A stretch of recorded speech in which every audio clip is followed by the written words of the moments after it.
కోట శ్రీనివాసరావు గారు ఇక లేరు అని తెలిసి ఒక్కసారిగా కుప్పకూలిన ప్రభాస్ ఇలాంటి విషయం తెలుసుకొని ఎంతగానో ఆవేదన వ్యక్తం చేశారట. కోట శ్రీనివాసరావు గారు లాంటి ఒక గొప్ప మనిషిని ఇండస్ట్రీ వర్గాల వారందరూ కూడా దూరం చేసుకున్నందుకు చాలా చాలా బాధాకరంగా ఉంది అంటూ ఎంతగానో ఆవేదన వ్యక్తం చేశారట ప్రభాస్. మరింతకీ అసలు విషయం ఏంటంటే, కోట శ్రీనివాసరావు గారి గురించి ప్రత్యేకించి చెప్పాల్సిన పని లేదు. ఆయన ఏంటో, తన యొక్క వ్యక్తిత్వం ఏంటో, తన నటన ఏంటో మనందరికీ తెలిసిందే. ఎన్నో ఏళ్ళుగా సినిమా రంగాలకి సేవలు చేస్తూ, సినిమా రంగంతో అందరినీ ఎంటర్టైన్మెంట్ చేస్తూ తను మాత్రం మోయలేని భారాన్ని మోస్తూ ఉన్నారు. మనసులో ఎన్నో అనారోగ్య సమస్యలు ఉన్నప్పటికీ చాలా ధైర్యంగా స్క్రీన్పై కనిపించి ప్రతి ఒక్కరిని అలరించేందుకు మాత్రమే ప్రయత్నాలు చేస్తారు. అలాంటి గొప్ప మహానుభావుడు కోట శ్రీనివాసరావు గారు.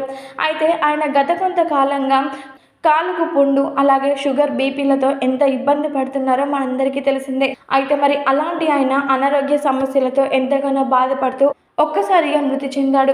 దీంతో ఈ విషయం తెలుసుకున్నటువంటి ఇండస్ట్రీ వర్గాల వారందరూ కూడా ఎంతగానో ఆవేదన వ్యక్తం చేశారు. ముఖ్యంగా చెప్పాలంటే రెబల్ స్టార్ ప్రభాస్ కోట శ్రీనివాసరావు గారి యొక్క మరణ వార్త వినగానే ఒక్కసారిగా కుప్పకూలిపోయాడట.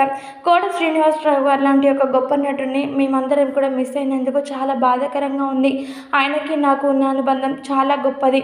మాకు నటనలో ఎలాంటి విలక్షణాలు కనిపించాలో ప్రతి ఒక్కటి కూడా మాకు పూసగుచ్చినట్లుగా చెప్పి మాతో చాలా సంతోషకరంగా గడిపేవాడు. ఆయన లాంటి ఒక మంచి వ్యక్తి ఇప్పుడు మృతి చెందాడు అంటే దాన్ని నేను జీర్ణించుకోలేకపోతున్నాను అంటూ ప్రభాస్ కోట శ్రీనివాసరావు గారి యొక్క మరణ వార్త విని ఎంతగానో ఆవేదన వ్యక్తం చేశారట. దీనికి సంబంధించినటువంటి విషయాలన్నీ కూడా నెట్టింట ఎంతగానో వైరల్గా మారుతూ ఉన్నాయి.